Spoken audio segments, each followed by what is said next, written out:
Polycystic ovarian syndrome అనగానే మనకి మెయిన్గా మహిళ చాలా ఒబీస్గా ఉంటుంది, ఒబీస్గా ఉన్న వాళ్ళలోనే పీసీఓఎస్ ఉంటుంది అని మనం చాలాసార్లు అనుకుంటూ ఉంటాం. డెఫినెట్గా ఒబేసిటీకి, స్థూలకాయానికి, పీసీఓఎస్కి చాలా వరకు సంబంధం ఉంది. దాదాపుగా 40 నుంచి 80% మహిళల్లో పీసీఓఎస్ ఉన్న వాళ్ళలో ఒబేసిటీ అనేది చూస్తూ ఉంటాం. కానీ స్లిమ్ పీసీఓఎస్ అంటే లీన్ పీసీఓఎస్ అని కూడా కొంతమంది మహిళల్లో బరువు సమానంగా ఉండటం కానీ, నార్మల్ కంటే తక్కువగానే ఉండి అట్లానే పీసీఓఎస్ లక్షణాలు కూడా మనకి వేరే రకంగా కనపడవచ్చు.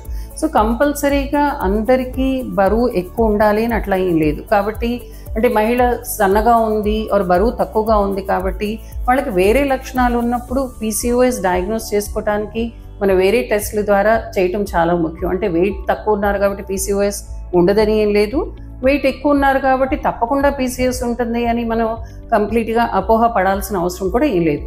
అయితే ముఖ్యంగా మనం తెలుసుకోవాల్సింది ఏంటంటే ఈ బరువు తగ్గించుకోవటం వల్ల దాదాపుగా 5-10 నుంచి 10% బరువు ఆ మహిళల్లో తగ్గుబాటు చూసినప్పుడు వాళ్ళలో పీసీఓఎస్ లక్షణాలు కూడా చాలా వరకు తగ్గిపోతూ ఉంటాయి.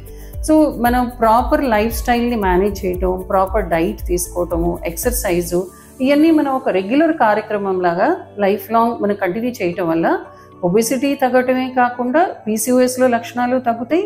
అట్లాగే లాంగ్ టర్మ్ హెల్త్ రిస్క్లు కూడా చాలా వరకు తగ్గించుకోవడానికి ఉపయోగపడుతుంది.